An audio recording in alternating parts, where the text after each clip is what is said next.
Front wheel alignment atau biasa disebut geometri roda ialah penyetelan sudut geometris dan ukuran roda-roda depan yang biasanya terdiri dari camber, caster, two angle, steering axis inclination, dan turning radius. Ini berfungsi untuk menghasilkan stabilitas dalam pengemudian kendaraan. Jenis-jenis geometri roda yang pertama ialah camber angle. Jika dilihat dari depan, roda kendaraan akan miring ke arah luar atau dalam. Ini disebut camber, dan pengukurannya dalam derajat kemiringan dari posisi vertikal. Komponen-komponen utama pada camber angle ialah shock absorber, yang berfungsi untuk meredam getaran pada kendaraan yang diakibatkan oleh permukaan jalan. Lalu steering knuckle, sebagai titik putar roda saat dibelokkan. Lalu ada roda yang berfungsi untuk menggerakkan kendaraan maju mundur atau kiri dan kanan. Lalu komponen utama ialah camber bolt dan seam adjuster yang berfungsi untuk menyetel sudut camber. Lalu yang kedua ada caster angle. Garis tengah steering axis biasanya miring bila dilihat dari samping. Sudut yang dibentuk oleh garis ini dengan garis vertikal disebut caster. Komponen-komponen utama dari caster angle itu adalah shock absorber yang berfungsi untuk menyerap getaran pada kendaraan dan roda untuk merubah arah dan laju kendaraan.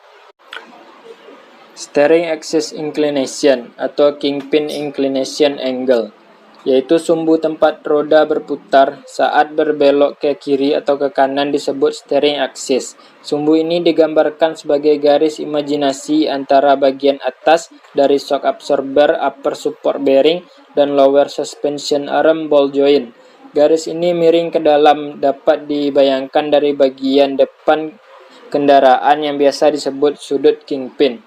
Komponen-komponen pada SAI ini adalah shock absorber, steering knuckle, roda, dan lower suspension arm ball joint. Two angle. Ketika roda dilihat dari atas, akan terlihat jarak yang beda antara bagian depan dan belakang roda.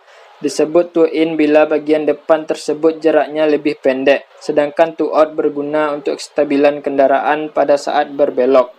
Komponen-komponen utamanya adalah roda penggerak, rack end, dan T-rod. Turning radius.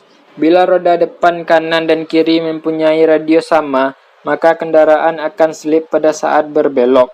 Untuk mencegah hal ini, knuckle arm dan T-rod disusun agar pada saat berbelok, roda-roda sedikit two out. Akibatnya sudut belok pada inner sedikit lebih besar daripada outer, dan titik pusat putaran roda kiri dan kanan berimpit.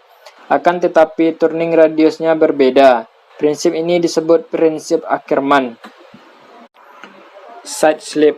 Jumlah jarak slipnya roda kiri dan kanan ke arah samping pada saat kendaraan bergerak.